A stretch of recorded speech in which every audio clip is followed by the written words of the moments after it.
झारखंड प्रांत में निवास करने वाली 30 विभिन्न जनजातीय समुदायों में उरांव जनजाति का एक प्रमुख स्थान है। वर्ष 1991 की जनगणना के अनुसार उरांव जनजाति की जनसंख्या लगभग 10 लाख है, जो संख्या की दृष्टि से संथाल जनजाति के बाद दूसरी बड़ी जनजाति है।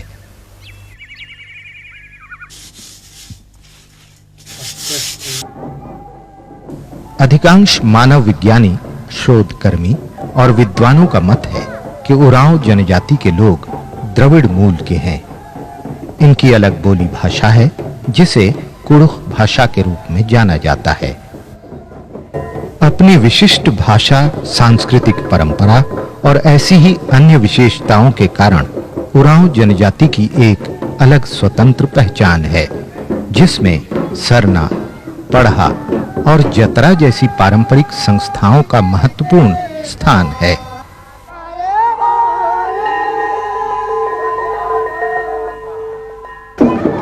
उरांव जीवन शैली और सांस्कृतिक परंपरा की कड़ी में जतरा एक अमूल्य धरोहर है, जिसके द्वारा इनकी समृद्ध सांस्कृतिक विरासत का पता चलता है। वैसे तो छोटानागपुर क्षेत्र में विभिन्न अवसरों पर अनेक जतरा आयोजित किए जाते हैं, लेकिन इन सब में मुड़मा जतरा को सबसे महत्वपूर्ण और ऐतिहासिक माना जाता है। मुड़मा जतरा से संबंधित अधिकांश उरांव जनजाति के सदस्यों का मत है कि यह जतरा वास्तव में एक विजयोत्सव का प्रतीक है, जिसे इस क्षेत्र के 40 पढ़ा गांवों के लोग, जिनमें अधिकांश उरांव जनजाति के हैं, मिलकर इसका आयोजन करते हैं।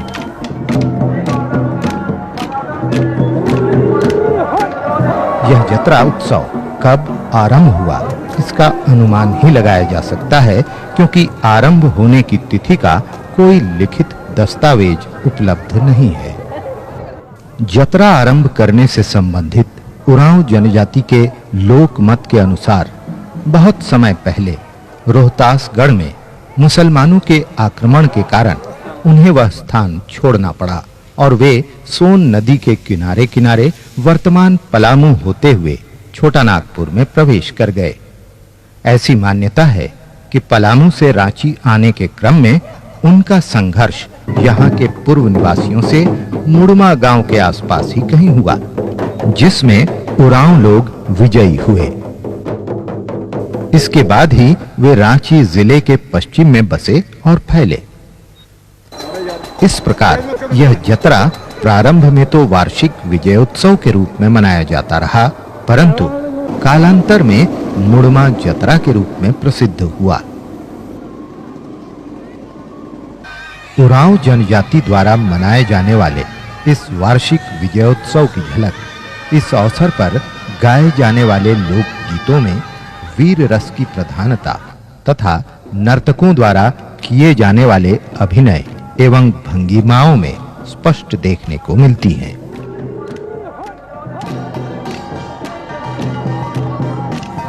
ऐतिहासिक मुड़मा गांव रांची से पश्चिम लगभग 25 किलोमीटर की दूरी पर रांची डाल्टनगंज मार्ग के किनारे अवस्थित है और रांची जिला के मांडर प्रखंड के अंतर्गत आता है। जतरा आयोजन स्थल आरंभ में तो खाली मैदान का टुकड़ा रहा होगा, परंतु अब यहाँ कुछ स्थायी भवन भी बन गए हैं। वर्तमान में इस जतरा स्थल के 5-6 एकड़ सरकारी भूमि के अतिरिक्त कुछ रैयती भूमि भी है। इस रैयती भूमि पर ग्रामीणों द्वारा वैसी ही फसल लगाई जाती है जो जतरा आरंभ होने के समय से पहले ही काट ली जाए, ताकि वह स्थान जतरा के लिए खाली रहे।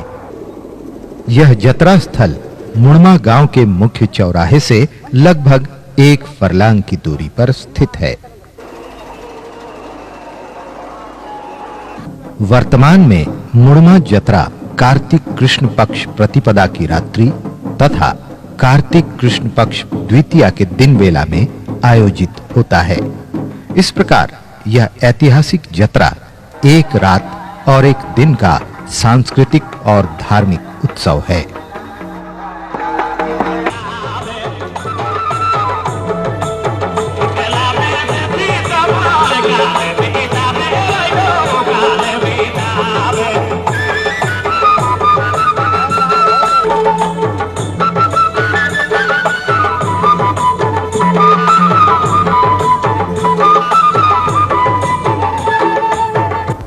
मुड़मा जत्रा आरंभ होने से संबंधित कुछ अन्य किंवदंतियां एवं लोक कथाएं भी प्रचलित हैं। इस लोक कथा का मुख्य पात्र एक लोहार और उसका परिवार है। कथा के अनुसार जब उरांव लोग रोहतासगढ़ छोड़कर इस क्षेत्र में आए तो पीछा करने वाले शत्रुओं से बचने के लिए वे एक लोहार के घर में घुस गए। लोहार ने सहयोग किया और उरांव लोगों को अपने घर में छुपा लिया। लोहार के इस उपकार से प्रभावित होकर उरांव लोगों ने उसके सम्मान में उत्सव मनाया और नाच गान करके अपनी खुशी जाहिर की।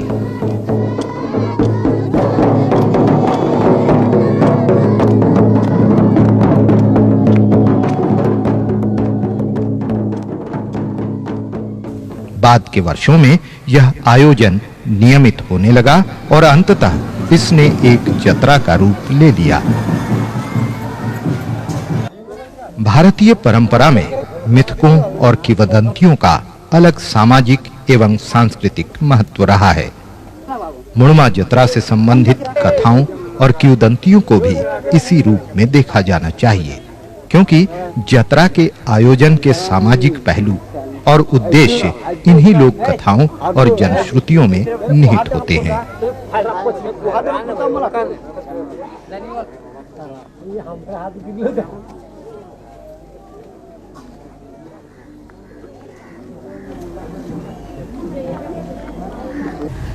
सर्वप्रथम जब रोहतासगढ़ से हमारे पूर्वज भागकर छोटानागपुर के इस जंगल में आए थे तो सर्वप्रथम लोगों का वास यहीं पर हुआ था। उसके बाद जब यहाँ के लोग अधिक हो गए या किसी कारणवश जब यहाँ से लोगों को दूसरे जगह जाने की बात हुई, फिर आके मिलने की बात फिर हुई, तो इसी दिन लोगों ने तय किया कि हम लोग इसी दिन मतलब मेला के दिन पर ही मिलेंगे और वही मेला का रूप लिया। मुड़मा जत्रा का सबसे सबल पक्ष इसका सांस्कृतिक स्वरूप है, जिसके साथ उरांव जनजाति समुदाय की धार्मिक आस्था भी जुड़ी हुई है। शायद इसी कारण इसका आयोजन सामूहिक रूप से 40 पढ़ा गांवों के लोगों द्वारा किया जाता है। उरांव समुदाय में पढ़ा व्यवस्था का महत्वपूर्ण सामाजिक स्थान है। एक पढ़ा के अंतर्गत 6-7 से लेकर 25-30 गांव भी हो सकते हैं, जिसका अपना निश्चित भूभाग होता है। पढ़ा के अंतर्गत उठने वाले विवादों का निपटारा पढ़ा पंचायत में किया जाता है। इसे उरांव स्वशासन व्यवस्था भी कहा जाता है। वर्तमान में मुड़मा जत्रा का आयोजन इस क्षेत्र के 3 पढ़ा के अंतर्गत आने वाले 40 गांव के लोग सक्रिय रूप से करते हैं। मुड़मा जत्रा को 40 गांवों का ऐतिहासिक मिलन स्थल भी कहा जा सकता है। मुड़मा जत्रा के एक मिलन स्थल होने की पुष्टि इस बात से भी होती है कि जत्रा में सम्मिलित होने वाले गांव यहां अपने विशिष्ट पढ़ा चिन्हों के साथ परंपरागत वेशभूषा तथा पढ़ा झंडे लिए हुए आते हैं।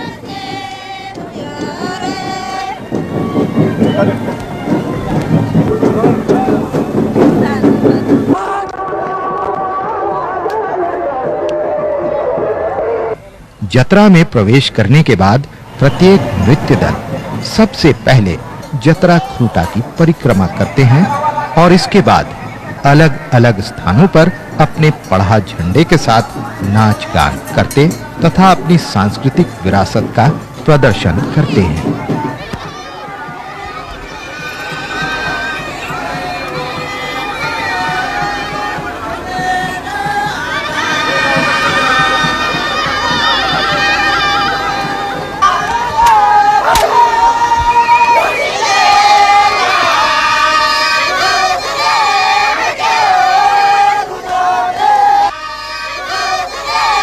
जत्रा में प्रवेश के समय इन पढ़ा गांवों के उरांव सदस्य कुछ परंपरागत नियमों का भी पालन करते हैं। इन नियमों में सबसे महत्वपूर्ण है पुनगी गांव के निवासियों द्वारा जत्रा स्थल में सर्वप्रथम प्रवेश का नियम।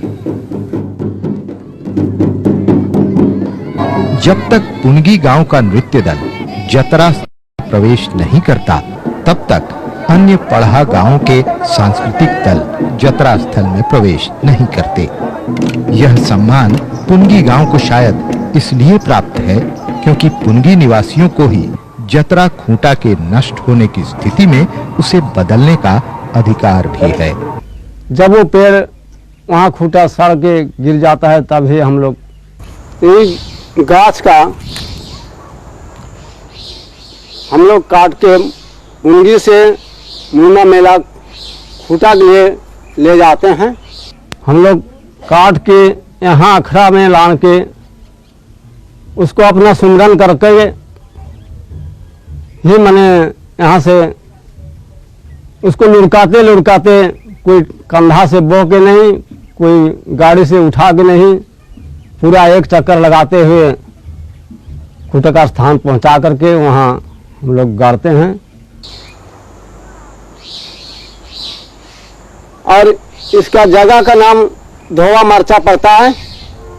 मुड़मा जतरा का जतरा खूंटा जिस स्थल पर गड़ा है उस स्थान की सुरक्षा तथा सुंदरीकरण करने की दृष्टि से वहां एक टावर बनाने की योजना अधूरी पड़ी हुई है।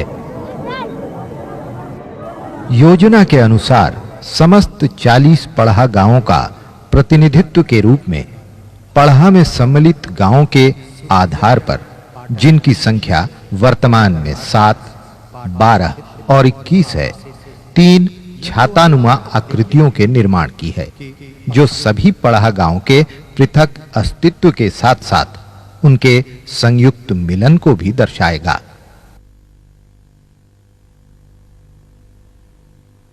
वर्तमान में मुड़मा जतरा का स्वरूप हालांकि एक मेला जैसा हो गया है, जिसमें खान-पान, सर्कस, झूला और मौत का कुआं जैसे मनोरंजन के विभिन्न साधन मौजूद रहते हैं।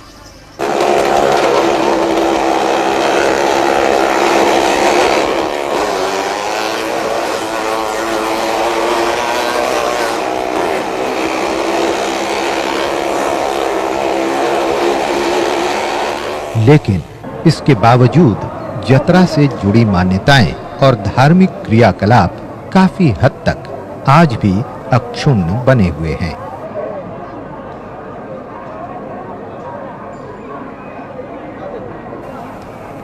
इस ऐतिहासिक जतरा से संबंधित धार्मिक क्रियाकलापों के केंद्र में मुड़मा गांव में संपन्न होने वाले विभिन्न धार्मिक अनुष्ठान तथा जतरा स्थल का जतरा खूंटा होता है, जहां गांव के पाहन या पुरोहित द्वारा जतरा आरंभ होने के पहले से लेकर जतरा की समाप्ति तक विभिन्न धार्मिक क्रियाएं की जाती हैं।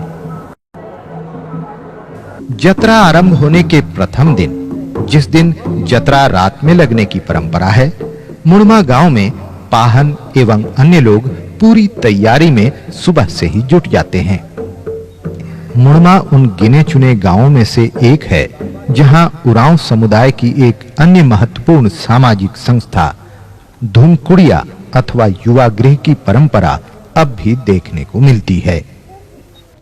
जतरा आरंभ होने वाले दिन मुड़मा गांव के युवा धूमकुड़िया और उससे लगे अखड़ा को सजा संवार कर तैयार करते हैं। समय के बदलाव के साथ हालांकि अब सजावट करने के लिए रंगीन कागजों का प्रयोग होता है, लेकिन इसमें संदेह नहीं कि पूर्व में प्राकृतिक संसाधनों जैसे फूल और वृक्षों के पत्तों का ही इस्तेमाल होता होगा।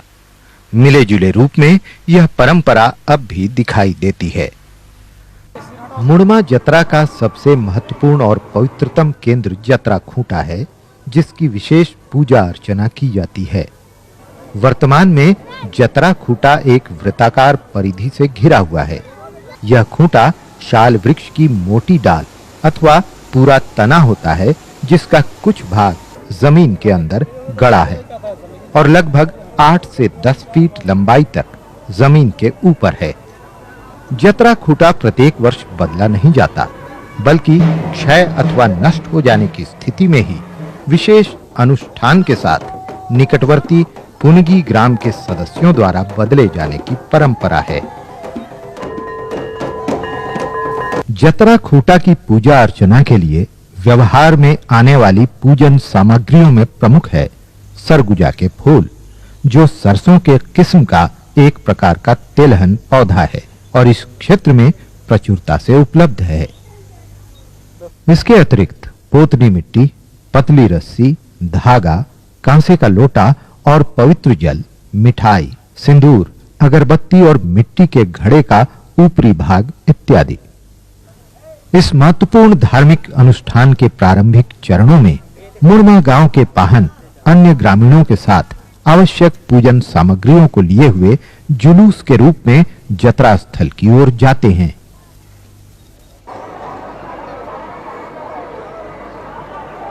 जतरा खूंटा के पास पहुंचकर सभी रुक जाते हैं। इसके बाद पाहनों द्वारा अन्य लोगों जैसे पुजारी और महतो आदि की सहायता से सर्वप्रथम जतरा खूंटा को पवित्र जल से स्नान कराया जाता है। यह प्राथमिक कार्य पूरा करने के बाद जतरा खूंटा को एक बार फिर पोतनी मिट्टी घुले जल द्वारा स्नान कराया जाता है। स्नान के पश्चात खूंटा के चारों ओर पाहन द्वारा धागा लपेटा जाता है, जो जतरा की अधिष्ठात्री शक्ति को वस्त्र धारण करवाने का प्रतीक है। इसी प्रकार खूंटा के ऊपरी सिरे में मिट्टी के घड़े का ऊपरी भाग पहनाया जाना पगड़ी बांधने अथवा मुकुट पहनाए जाने का प्रतीक है।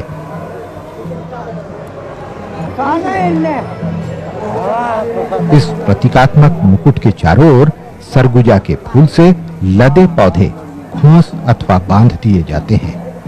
खूंटे के श्रृंगार के लिए लाल रंग की चूड़ियों को भी धागे से बांधकर लटका दिया जाता है।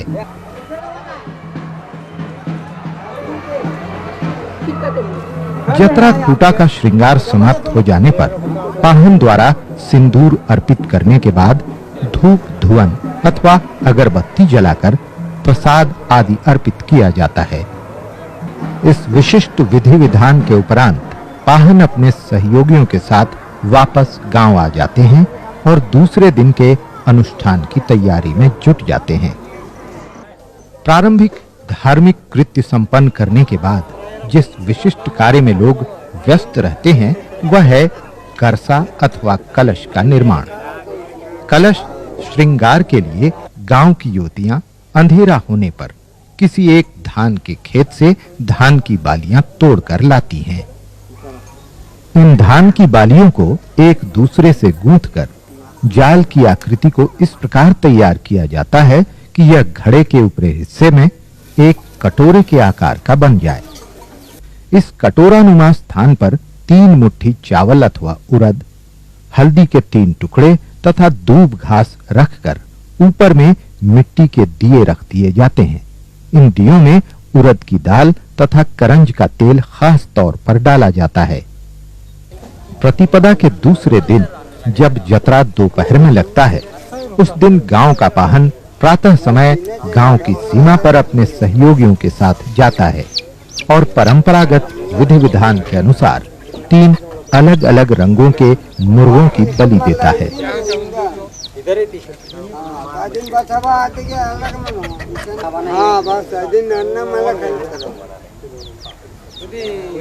इसके बाद गांव की सीमा से सब लोग पाहन के घर आ जाते हैं, जहां अन्य गतिविधियां चलती रहती हैं। दोपहर बाद पाहन के घर से सजाया हुआ करसा या कलशी को युवा कन्याएं बाहर निकालती हैं। कलशों का बाहरी श्रृंगार गेंदे के फूलों द्वारा किया जाता है, जिन्हें बांस के पतले सीकों में दोनों ओर से गूंथकर सजाया गया होता है। सिर पर कलश उठाने वाली युवतियों के साथ-साथ सब लोग अखड़ा में आ जाते हैं, जहां से अन्य लोग भी गाते, बजाते और नाचते हुए जतरा स्थल की ओर प्रस्थान करते हैं। इस जुलूस में गांव की पहचान चिन्ह वाला झंडा साथ लेकर जाने की परंपरा है। मुड़मा गांव का यह प्रतिनिधि सांस्कृतिक दल जब जतरा स्थल की ओर जाता है तो रास्ते में निकट के अन्य पढ़ा गांव का सांस्कृतिक दल भी इनके साथ जुलूस में शामिल हो जाता है, जिनका पहचान चिन्ह रंपा चंपा नामक एक आकृति होती है। दिलचस्प बात यह है कि रंपा चंपा की इस लंबी चौड़ी आकृति को मात्र एक व्यक्ति ही अपने दोनों कंधों पर टिकाकर नृत्य करता हुआ आगे ले चलता है। इसी प्रकार अन्य पढ़ा गांव के सांस्कृतिक दल भी जतरा स्थल में नाचते गाते प्रवेश करते हैं।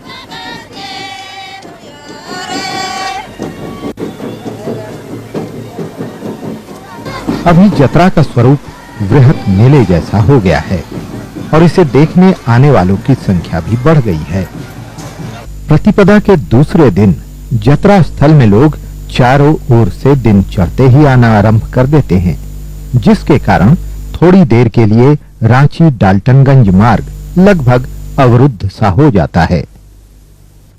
विभिन्न पढ़ा गांव के सांस्कृतिक दलों के जतरा स्थल में आगमन के साथ ही मेले में लोगों की भीड़ धीरे-धीरे कम होने लगती है। प्रत्येक सांस्कृतिक दल जतरा खूंटा के निकट आकर परिक्रमा करते हैं और फिर किसी एक स्थान पर अपने पढ़ा चिन्ह के साथ नाच गान का प्रदर्शन करते हैं। शाम ढलने के साथ ही धीरे-धीरे जतरा में भीड़ कम होने लगती है और दुकानदार भी अपनी दुकानें समेटने लगते हैं। इस प्रकार एक रात और एक दिन का यह ऐतिहासिक मुड़मा जतरा अंततः समाप्त हो जाता है। जतरा में आयोजित मेला तो उठ जाता है, लेकिन जतरा के कुछ धार्मिक अनुष्ठान जतरा समाप्ति की अगली सुबह पुनगी गांव में संपन्न किए जाते हैं। इन धार्मिक अनुष्ठानों में पाहन द्वारा मुर्गों की बलि और पूजा अर्चना प्रमुख हैं। यह पूजा पुनगी गांव के अखड़ा में संपन्न होती है और जब पाहन धार्मिक कृत्यों में लीन रहते हैं तो ग्रामवासी उत्साह और आनंद से नाचते गाते रहते हैं। मुड़मा जतरा के सांस्कृतिक और सामाजिक स्वरूप को देखने से सहज ही अनुभूति होती है कि यह जतरा निश्चय ही उरांव जनजाति समुदाय की समृद्ध सांस्कृतिक पहचान की अभिव्यक्ति है, जो उन्हें न केवल उनके प्राचीन इतिहास से जोड़ता है, बल्कि उनमें आपसी भाईचारा, प्रेम और सौहार्द की भावना भी जगाता है। युगों से चली आ रही यह समृद्ध परंपरा कदाचित युगों तक चलती रहेगी।